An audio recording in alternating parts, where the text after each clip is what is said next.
This is one of the queerest stories that I have heard, but one that can ignite the heart with faith, hope, and courage. Dr. Prasad was a world-renowned neurosurgeon who resided in Mumbai and worked at the Breach Candy Hospital. He was invited to Kolkata to participate in the World Neurological Conference, where he was to be felicitated with an award for lifetime achievement. Dr. Prasad's flight took off from Mumbai in the late afternoon. Somewhere close to Kolkata, it developed severe technical problems, and the pilot was obliged to bring the plane down at the Jamshedpur airport. Since Dr. Prasad was eager to attend his conference the next day, and it was only 4 hours by road from Jamshedpur to Kolkata, he engaged a taxi. They took off on the road, but a severe storm developed. 2 hours later, the taxi developed engine problems and came to a standstill at a hamlet by the roadside. Dr. Prasad got out. It was pitch dark. There was one humble dwelling nearby. He went and knocked on the door. A poor lady opened. Dr. Prasad inquired from her if they had a telephone so he could call for an alternate taxi. She said they were too poor to own a telephone, but invited him in for a hot cup of tea along with biscuits. He accepted the invitation gladly and walked in. While he sipped the tea, he saw they were preparing for their nighttime session of prayer and kirtans. They invited him to participate as well. Dr. Prasad casually mentioned that he did not believe in God. But, said the poor lady, we own 2 cows, Ganga and Gauri, that graze the grass and produce milk for us. If God did not create those cows, then who did?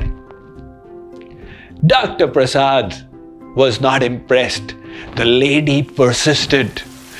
This rain that is falling is the ocean water from the Bay of Bengal that was pulled up. It formed into clouds and moved on the land, and it is being poured down upon the earth. If this is not the power of God which is making it happen, then how is it coming about? Dr. Prasad only smiled benignly. These people are unaware of the laws of physics and natural phenomena. But then he noticed that their teenage son was behaving strangely. What is happening to him? He asked. The husband said he experiences severe epileptic seizures. We showed him at the Jamshedpur hospital, and the doctor said that the only hope for him is a callosotomy operation to split the left and right hemispheres of the brain, and the only doctor in India competent of performing this operation resides in Mumbai. His name is Dr. Prasad. So the husband said, I told my wife, we are too poor to go to Mumbai. And my wife said, never mind, God is in charge. Let's leave this decision at the lotus feet of Lord Krishna. If he decides, the solution will knock at our door. Dr. Prasad was shocked on hearing that. He remembered how the plane could not complete its journey and came down at Jamshedpur airport. He remembered how the taxi stopped on the way and he happened to knock at their very door. The solution, Dr. Prasad himself had arrived at their door. When we hear this, we have a tendency to brush it aside as a stroke of luck, a mere coincidence. But is it possible there was the power of God and the lady's absolute faith in the miracle of God had turned the key to bring the solution to her doorstep?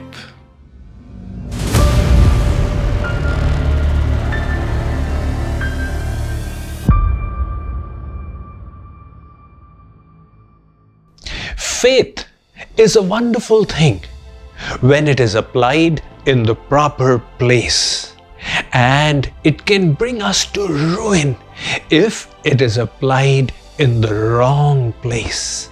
So choose very carefully where you wish to repose your trust.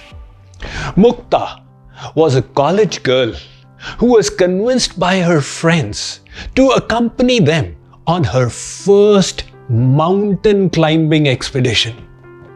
She successfully scaled the peak, but when on top, the end of her life rope hit her face and knocked her contact lens off. Below was the huge valley.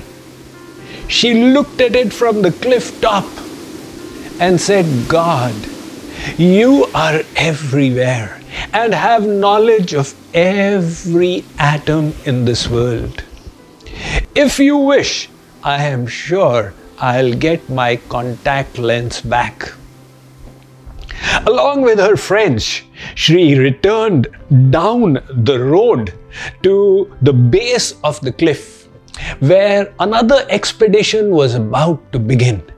The leader of that expedition shouted out, "Hey, did any of you lose a contact lens by chance?"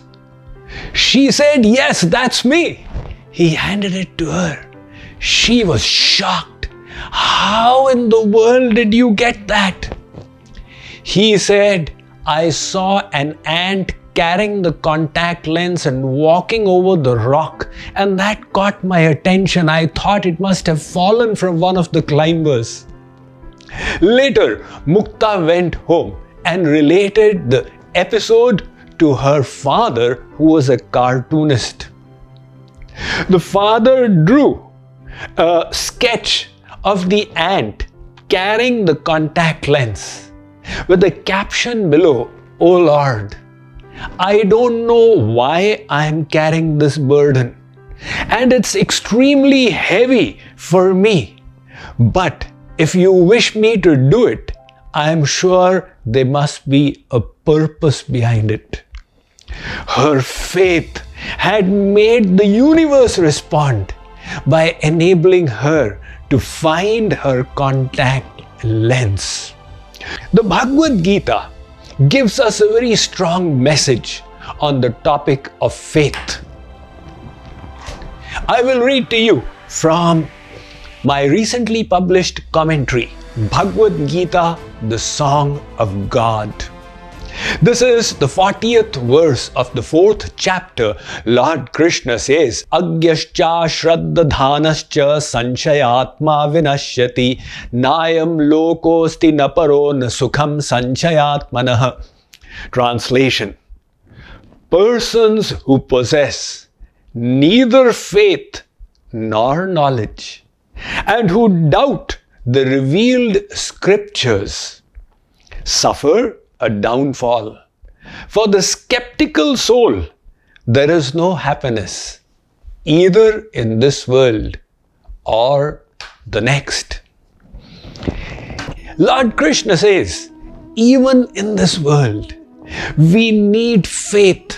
What then to say about the spiritual realm? We go to a bank and give a wad of notes to the cashier. The cashier on the other side of the glass pane begins counting, and we wait merrily for him to give us the receipt. Supposing he says, "You gave so many notes less," what will we do? We did not have the time to pen down the number of each note before handing them over. We trusted that this person will count them correctly. And had we said that first hand me the receipt, then I will give you the notes, the cashier would have said, impossible. So there we do trust. Without trust, how will this world run? Kaka Hathrasi's house caught on fire, and hurriedly he ran to his terrace.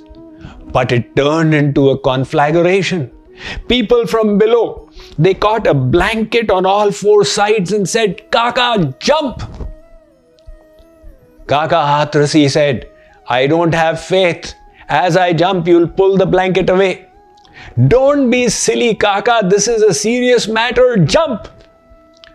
Kaka said, "Look, I don't trust you guys. Put the blanket on the ground and then I will jump." So, in the world, we do have faith where our self-interest requires it. The Vedas say likewise. Trust the scriptures as well. These are either directly revealed by the Supreme Divine Personality or inspired by Him. Even in science, we begin with a hypothesis. How do you know it's true? Just assume it. Then we conduct an experiment that produces observations. And from the observations, we reach a conclusion that either validates the hypothesis or contradicts it. But we have to begin with an assumption. Likewise, at present, you don't have perception of your real self, the spiritual spark within, the soul. But the scriptures are telling us. So take the leap of faith. One man was driving his automobile. It crashed up in the mountains and he was thrown over the cliff. While falling down the cliff edge, he managed to grab a plant and he was hanging from it. Now his feet were dangling from the cliffside. So he says, "Oh God, I can't see you, but you can see me. When I was small, I used to come to your temple. Please save me today." There was a response. A voice spoke up, "Yes, I am below you. I am seeing it all. Release the bush. I'll catch you from below." That man was now in a dilemma. He screamed again, "Can anybody else hear me apart from God?" He did not have faith. Likewise, God says, "Look, I'll give you divine love, divine knowledge, and divine bliss. You surrender yourself to me." We people say, "No. First you give me divine love, divine knowledge, divine bliss, your grace, and only then I will surrender. Because supposing I do my Sharanagati and you don't grace me, then what will happen?" But God says it will not work that way. The first step will be faith from your side. Hence Jagadguru Shankaracharya has said, "Shraddhasva Tata Shraddhasva." In these divine revealed scriptures, have faith and begin the process. The validation will happen through divine experience, as innumerable saints have validated these spiritual principles.